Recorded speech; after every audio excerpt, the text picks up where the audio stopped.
Well, a lot of people know that I hate premium Bandai itself, but some of the designs in there really made me stop for a second and accept the faith. I had to admit that sometimes premium Bandai really got my interest and I'm willing to spend for something that I like. Throughout my Gunpla journey and also my YouTube journey, I built a lot of Gunplas and I want to share something with you guys. I've seen a lot of people often do topics like top 10 Gunplas or top 10 builds in a certain year. While we always focused on the good things, why not take a look at the bad things too?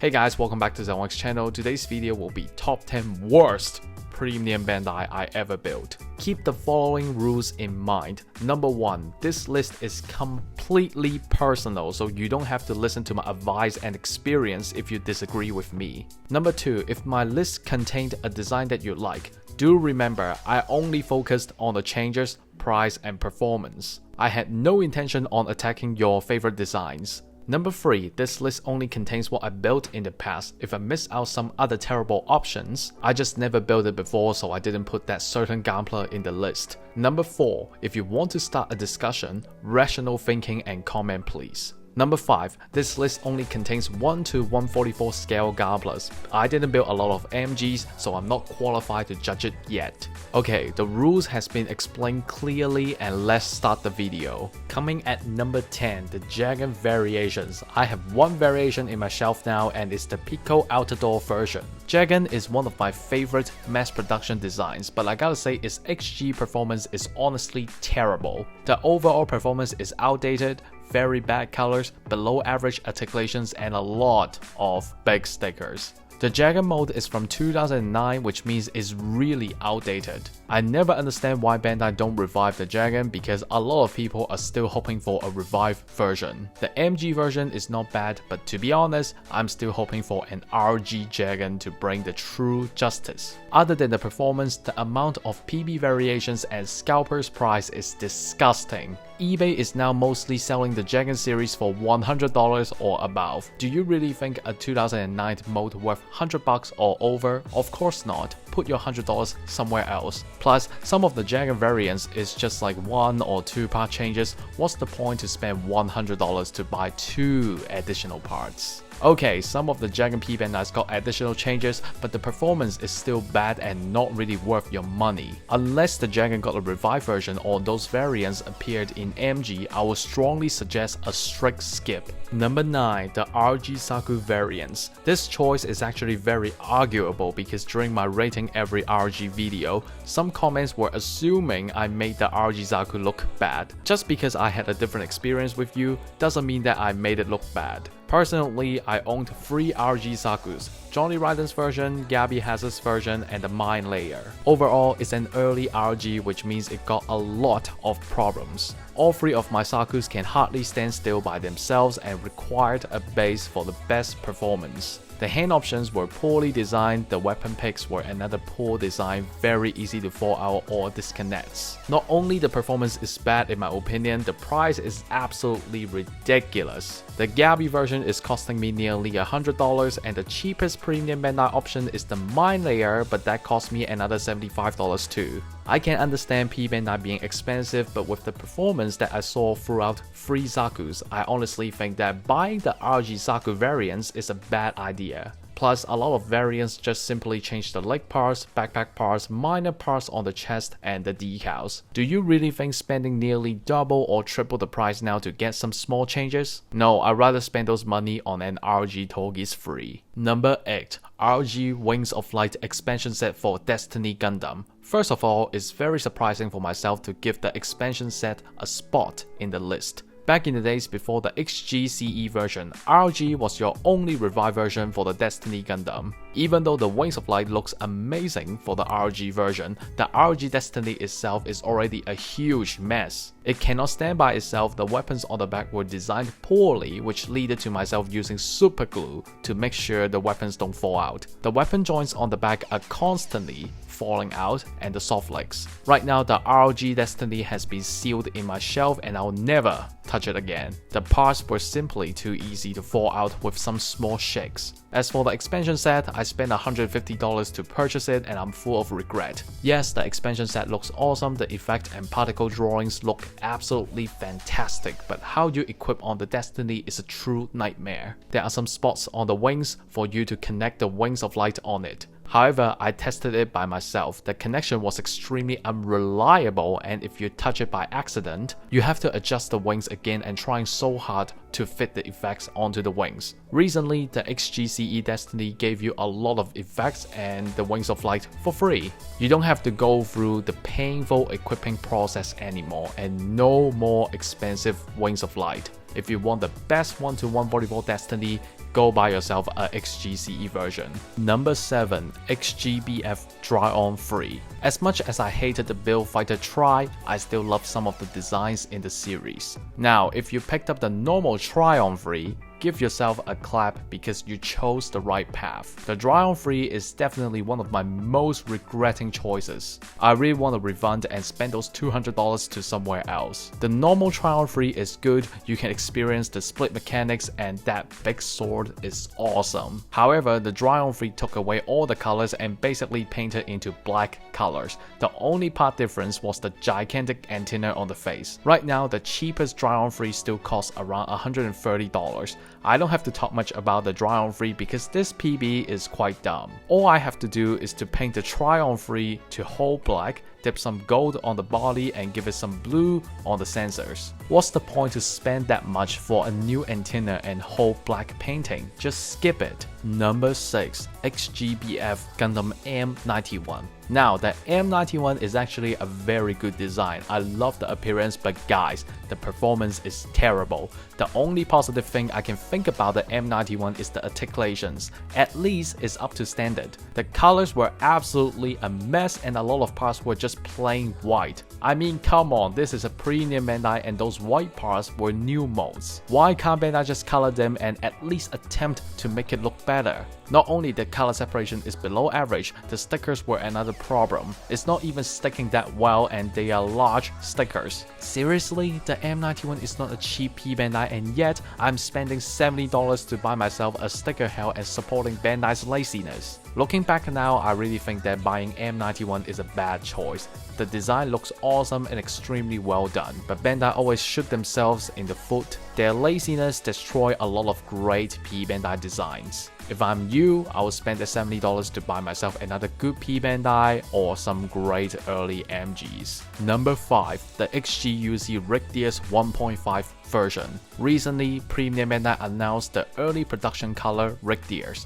Well, for those of you that always watches my video, you know that I really like UZ designs. Especially the unique designs like the Rigdius. I even trashed Bandai during the Rigdius video that Anime MS should never considered as P Bandai. But why am I telling you to skip the Rigdius 1.5 version? Well, first of all, the changes are not really eye-catching. Yes, the articulations and appearance became better and slightly upgraded, but remember, it's just slightly. To be honest, this P Bandai is ruined by Bandai's laziness again, maybe because the Rigdius is not Unicorn, Astray or Wing Gundam, which was why it was treated poorly. Reworks are excellent, but if Bandai released the half-done and lazy reworks like the Rigdius, I'd rather you never announce that you're reworking the Rigdius. Slightly upgrading is not rework. Reusing old parts is not upgrade too. I love the Rigdius, but sorry, Bandai really destroyed this Gunpla. What a shame on you, Bandai. Buy the Build Gamma Gundam. At least it got more new parts and performed better than the original. I picked up both of them from $54 to $57 each. I'd rather spend on the Build Gamma Gundam because the Rigdius really disappoints me and it breaks my heart. Number 4. XG GTO Prototype Gouf Sand Color version. Well, adding the shipping, I spent nearly $75. I wish I can get a refund of this Gunpla too because it's basically a rip-off. This P Bandai featured color changes, a new shield, new machine gun, and new decals. However, it also took away the accessories and what you're paying for is a less accessories version of the Prototype Gouf. Let's do a simple calculation here. Will you spend double of the regular release price to buy yourself less things? No, because it's not worth it.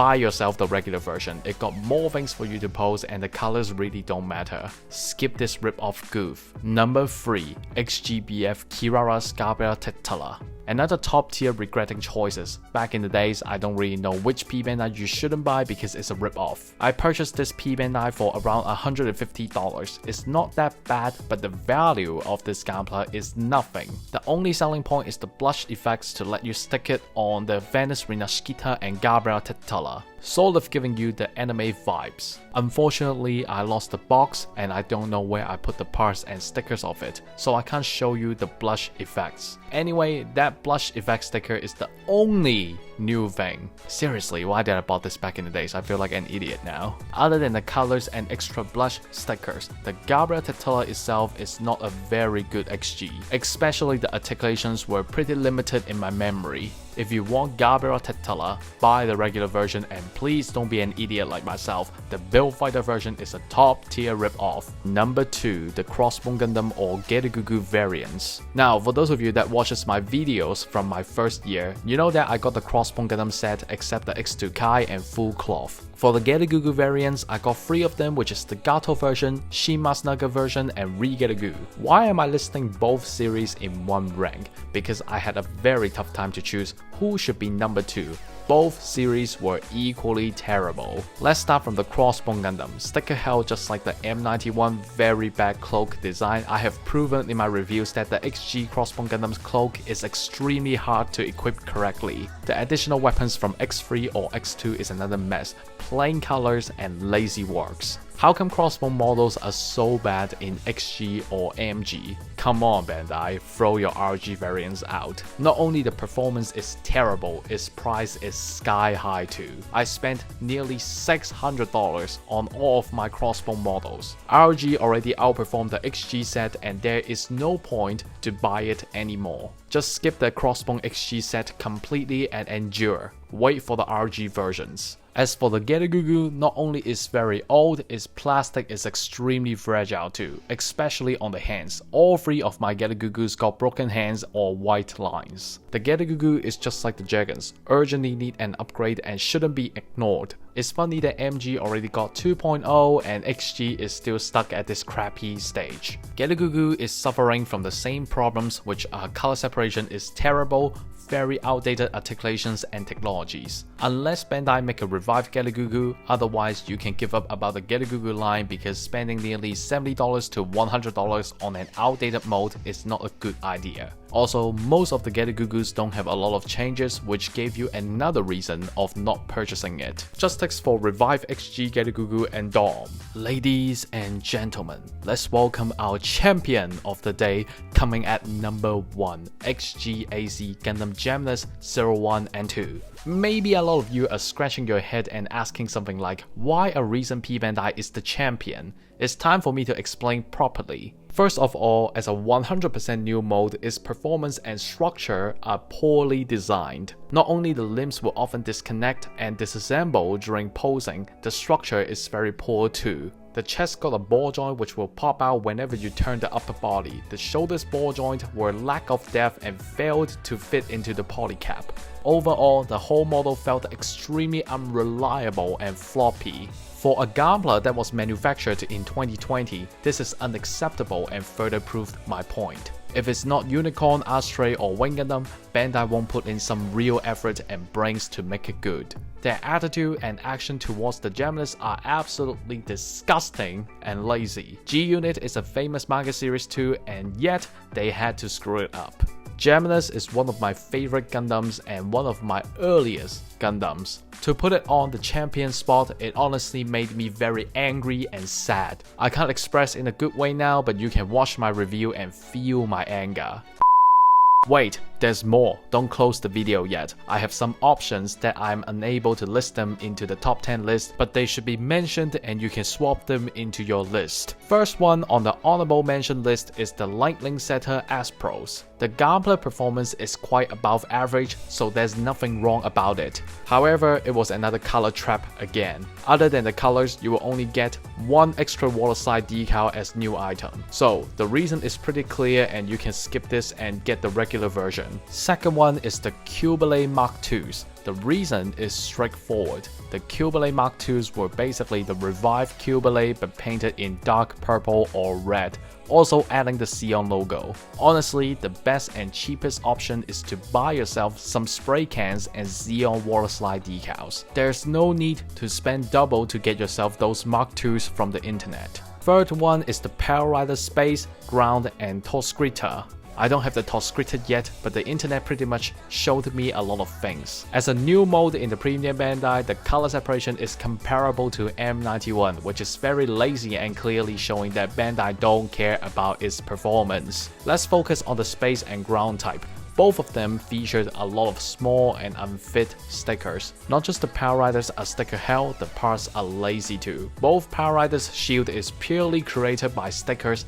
That's disgusting. They didn't even attempt to make it look good and gave you a long and big sticker to cover it. Now, those 3 variants are really disappointing, but let's hope the Cavalry version will bring us some positives. Bandai, stop being lazy and treat every Gunpla with good technologies. The last one on the list is from XG00 Advanced Jinx. There is no need for a long explanation.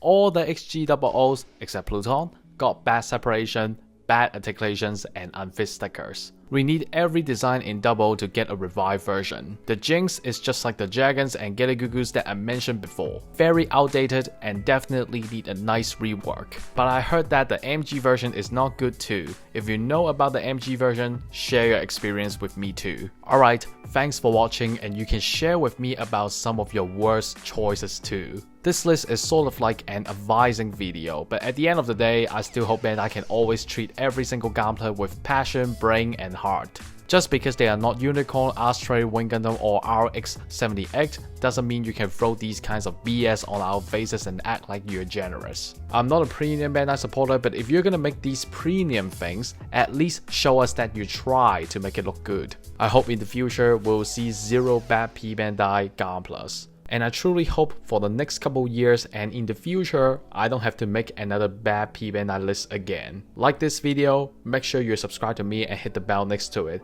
Give it a like and comment down below. Follow my Instagram at Zethythonix, donation link is in the description and I'll see you in the next video. Goodbye.